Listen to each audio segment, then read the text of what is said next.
महाराष्ट्र में बाल ठाकरे की अगुवाई में शिवसेना ने इतनी तेजी से अपनी जगह बनाई कि उसे नजरअंदाज करना मुश्किल था। बाल ठाकरे की बेखौफ और बिंदास शख्सियत की वजह से प्रशंसक उन्हें टाइगर कहते थे।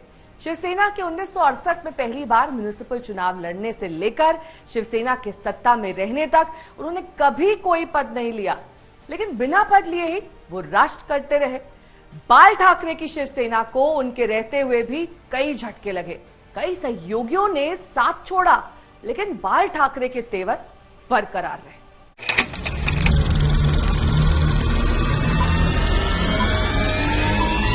If your guests come from other states or abroad, let us see that this is my city, this is my Mumbai, and we will try our level best to keep it clean. That's all. Shiv Sena की कहानी के समानांतर बाला साहेब ठाकरे की कहानी भी चलती है, क्योंकि उन्होंने न केवल अपने अंदाज और तेवर से शिवसेना की अलग पहचान बनाई, बल्कि लोगों में यह भरोसा जगा दिया कि उनकी बात को हल्के में नहीं लिया जा सकता। इंग्लिश, मराठी, तमिल, पंजाबी, भांगड़ा खेल सकता हूँ, लेकिन बात नहीं कर सकता हूँ। 1995 में सरकार बनने के बाद शिवसेना बीजेपी सरकार ने जो पहला काम किया वो था बंबई का नाम बदलकर मुंबई करना।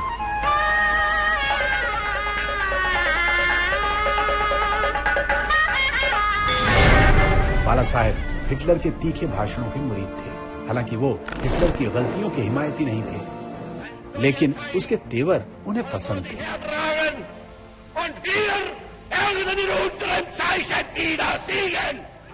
और ये तेवर वो 1990 के दशक में सामना के जरिए लगातार दिखा रहे थे।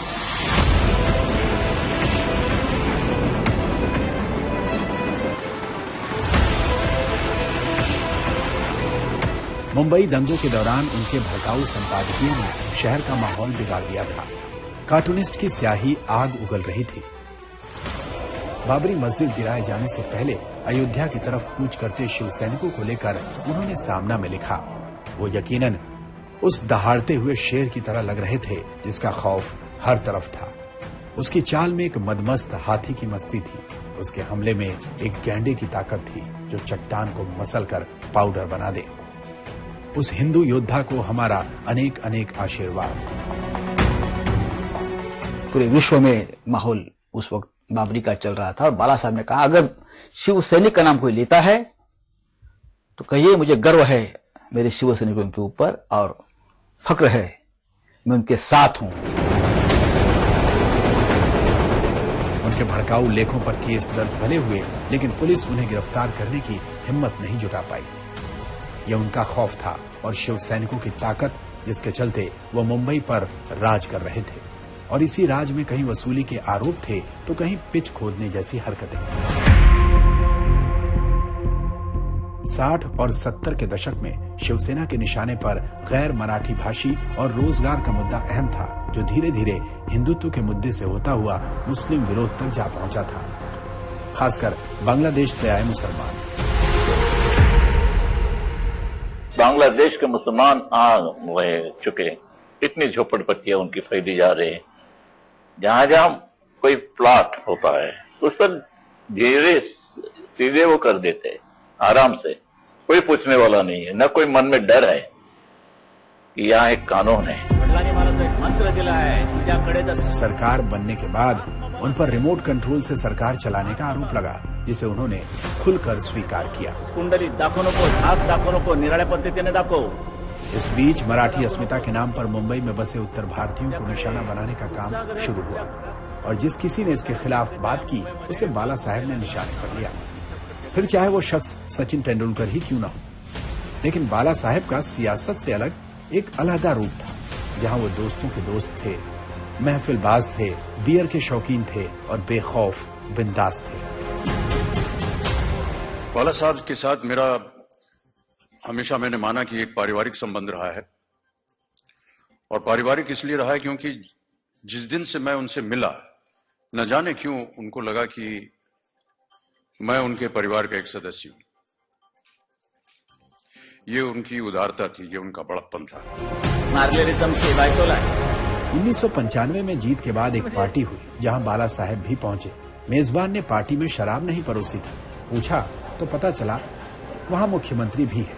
बाला साहेब ने दूर खड़े मुख्यमंत्री मनोहर जोशी को आवाज लगाई और पूछा, कायरे माना, तू पीतोस नहीं का? यानी क्या मनोहर, तुम पीते नहीं हो क्या? बस पार्टी में शैंपेन बहने लगी। आदमी को कुछ न कुछ तो ऐसी हैबिट होनी चाहिए कि लोग उनको कहेंगे कि आदमी। शरद पवार ने अपनी आत्मकथा ऑन माई टर्म्स में लिखा है, बाला साहेब का उसूल था कि अगर आप एक बार उनके दोस्त बन गए तो उसे ताउम्र निभाते थे। सुप्रिया के राज्यसभा चुनाव लड़ने की खबर सुनकर उन्होंने कहा कि तुम्हारी बेटी मेरी बेटी है, मेरा कोई उम्मीदवार सुप्रिया के खिलाफ चुनाव नहीं लड़ेगा। मैंने उनसे पूछा कि आप बीजेपी का क्या करेंगे, जिसके साथ आपका गठबंधन है? तो उन्होंने बिना पल गंवाए कहा, कमलाबाई की चिंता मत करो, वो वही करेगी जो मैं कहूंगा। कमलाबाई उनका बीजेपी के लिए कोड वर्ड था। लेकिन दोस्ती की अपनी खास अदा के बावजूद वो अपने कुछ खास साथियों को पार्टी में नहीं रोक सके। ओबीसी आरक्षण के मुद्दे पर सबसे पहले उनके खासम खास छगन भुजबल ने साथ छोड़ा।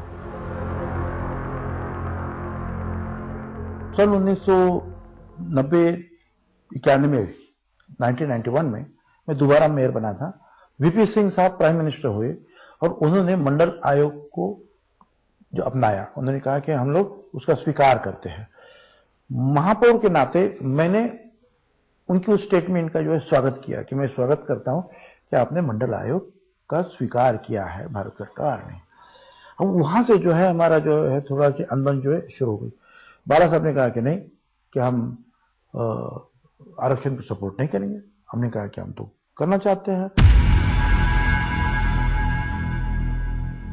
इसके बाद संजय निरुपम फिर नारायण राणे ने पार्टी छोड़ी और शिवसेना को सबसे बड़ा झटका तब लगा जब भतीजे राज ठाकरे ने पार्टी छोड़ दी। छोटा सा सरळ प्रश्न आहे की राज ठाकरेने घेतलेला निर्णय योग्य होता का अयोग्य होता हे फक्त बाळासाहेबांनी सांगा।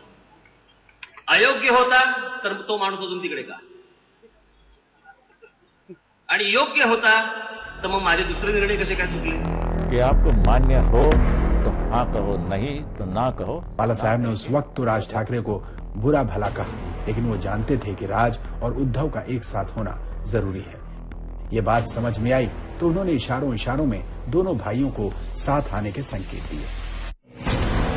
ऐसा लगने भी लगा कि दोनों भाई साथ आ सकते हैं, क्योंकि जुलाई 2012 में उद्धव अचानक बीमार पड़े तो हालचाल लेने लगातार राज पहुंचे और फिर उन्हें डिस्चार्ज कराकर घर तक लाए। उस दिन के बाद आज तक कहाँ तनातनी हुई है। जब मैं हॉस्पिटल में था तब राज स्वयं मुझे देखने के लिए आए, मुझे बहुत अच्छा लगा था। ऐसी कोई बात नहीं कि मैं उनका कुछ दुश्वास करता हूँ या ऐसी कोई बात नहीं। लेकिन सियासत के बिसात में दोनों भाई साथ नहीं आ पाए। अपने आखिरी समय में बाला साहेब को अंदाजा हो गया था कि उद्धव और उनकी बनाई शिवसेना की राह उनके जाने के बाद आसान नहीं होगी। इसलिए निधन से चंद दिन पहले आखिरी दशहरा रैली में जब वो नहीं पहुंच पाए तो उन्होंने अपना संदेश भिजवाया और इसमें एक मार्मिक अपील थी। आदित्य, हे मी तुमच्या लागले असतील तर विसरून जा, पण मी लागलेलं नाही। तुम्हीच त्यांचा स्वीकार केलेला आहात। हे सोनिया गांधींचं सारखं घराणं नाहीये, गांधी घराणं नाहीये। हे मी तुमच्यावरती लादलेलं नाहीये आणि म्हणून मी सांगतो, सांभाळून घ्या। मला सांभाळलं, तुला सांभाळा, आदित्याला सांभाळा आणि महाराष्ट्राचा उत्कर्ष करून द्या, असेच मी आपल्या चरणी नतमस्तक होऊन प्रार्थना करेन। इमानाला महत्व द्या, आम्हाला नाही, एवढंच म्हणेन। जय हिंद। इस रैली के महज 1 महीने बाद बाल ठाकरे अपनी शिवसेना को छोड़कर चले गए। उनके साथ शिवसेना का एक युग खत्म हो गया। आज तक ब्यूरो।